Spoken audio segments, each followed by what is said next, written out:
আসসালামু আলাইকুম। হ্যালো বিয়া, সবাই কেমন আছেন? আশা করছি সবাই ভালো আছেন। আজকে আমি আপনাদের মাঝে কথা বলবো ইসকন নামে বাংলাদেশে যে ধর্মীয় মানুষগুলো আছেন তাদের বিষয়ে। ইসকনকে আজকে লাই দিয়েছেন আওয়ামী লীগ সরকার। আওয়ামী লীগ সরকার তাদেরকেই আজকে পরিচালনা করেছেন, তাদেরকেই কিন্তু এভাবেই মুসলিম মারার জন্যে তাদেরকে উৎসাহিত করছেন বাহিরে থেকে। অর্থাৎ যারা ইসকন আছেন তাদেরকে বলতে চাই যে আপনাদের ধর্মে কি অন্যায়ের বিচার হওয়া উচিত না? আপনাদের ধর্মে একজন ধর্ষিতর কি সাজা পাওয়া উচিত না? আপনাদের ধর্মে কি কোনো বিচার নাই? আপনাদের ধর্মে কি আছে এইটাই যে শুধুই মারামারি, কাটাকাটি, হানাহানি, জঙ্গলি যে পরিচালনা, জঙ্গলিদের যে চিন্তাভাবনা, আপনাদের ধর্মে কি এইটাই শিখায়?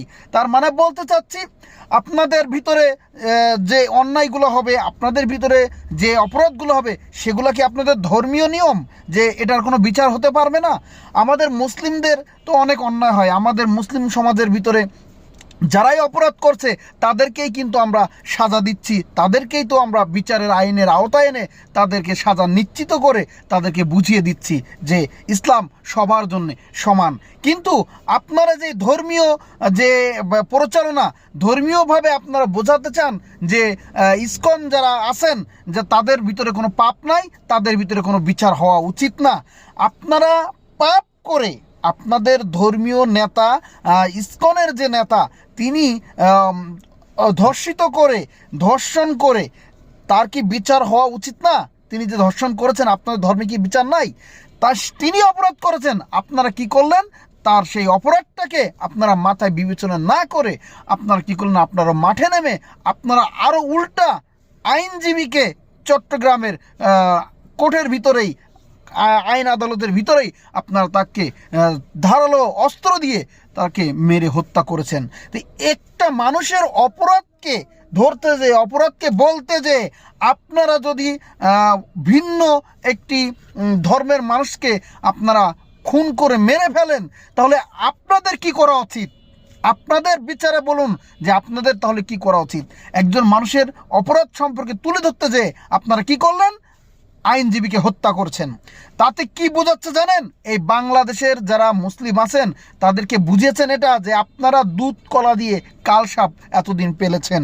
আজকে আমরা বাংলাদেশ মুসলিম কান্ট্রি, আমরা সবসময় চেয়েছি যে নানান ধর্মীয় মানুষ, নানান সম্প্রদায়ের মানুষ যেন এখানে শান্তিভাবে বাস করতে পারে। এই বাংলাদেশে 100 মানুষ থাকলে তার ভিতরে হয়তো 90 জন মানুষ মুসলিম, আর 10% বিভিন্ন নানান জাতি। তো আমরা সুযোগ করে দিয়েছি যে আমাদের ইসলামের উপরে যেন বদনাম না হয়, আমরা যেন শান্তিপূর্ণভাবে অন্যান্য ধর্মীয় ভাইদেরকে যেন থাকার জায়গা করে দেই, জীবনের নিরাপত্তা দিয়েছি আমরা। আপনারা আমাদেরকে বদনাম করছেন। এই বাংলাদেশে জন্ম নিয়ে, এই বাংলাদেশের শিক্ষা নিয়ে, এই বাংলাদেশের রাষ্ট্রের সকল নিয়ামত ভক্ষণ করে, এই বাংলাদেশের অর্থনীতিকে আপনারা দাঁড় করিয়ে এই অর্থনীতি পাচার করে দেন ইন্ডিয়াতে। এটা বলে জাতীয় বেঈমান ক্রিমিনাল। যারা দেশের স্বার্থে, দেশের জন্যে যারা বেইমানি করে এদেরকে বলা হয় জাতীয় ক্রিমিনাল, বিশ্বাসঘাতক মির্জাপুর। আর মির্জাপুরদের কখনো বেঁচে থাকার অধিকার থাকে না। আজকে আপনাদের যে ধর্মের উপরে আপনারা বিশ্বাস রেখে অন্যায়ভাবে অন্য ধর্মকে আপনারা হত্যা করেছেন, এটার কি বিচার হওয়া উচিত না?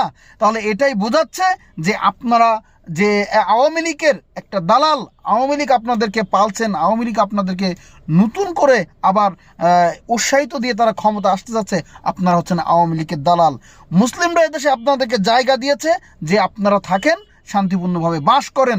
তার মানে এই না মুসলিমদেরকে আপনারা হত্যা করে আপনাদের যে জঙ্গলি কার্যকলাপগুলা এগুলো মানুষের সামনে তুলে ধরবেন।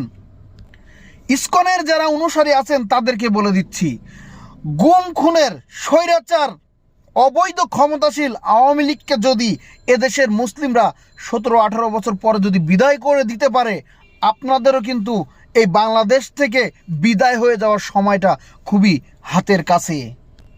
মুসলিমেরা তাজা রক্ত এক আল্লাহর নামে দিতে জানে, আর আপনারা মুক্তির কাছে, প্রাণহীন মুক্তির কাছে মাথা নত করা অভ্যাস আপনাদের আছে।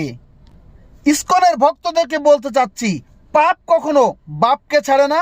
ইন্ডিয়ার কুপরামর্শে এই স্বাধীন বাংলাদেশে তোমাদের জায়গা হবে না। মুসলিমেরা কিন্তু ধরি ধরি করে ধরে না, আর যদি ধরে তুমি কোথায় যাবে এটা তোমার ভগবানও জানে না। বাংলাদেশে যদি থাকতে চাও ইসলামের আইনকে মেনে তোমাদের ধর্ম নীরবে চালাও। জাতি ভাইয়ের কাছ থেকে যদি আমরা দেশ স্বাধীন করতে পারি, পাকিস্তান আমার জাতি ভাই, তার কাছ থেকে দেশ যদি স্বাধীন করতে পারি, আর তোমরা তো বেধর্মী, তোমাদের কথা আর কি বলি।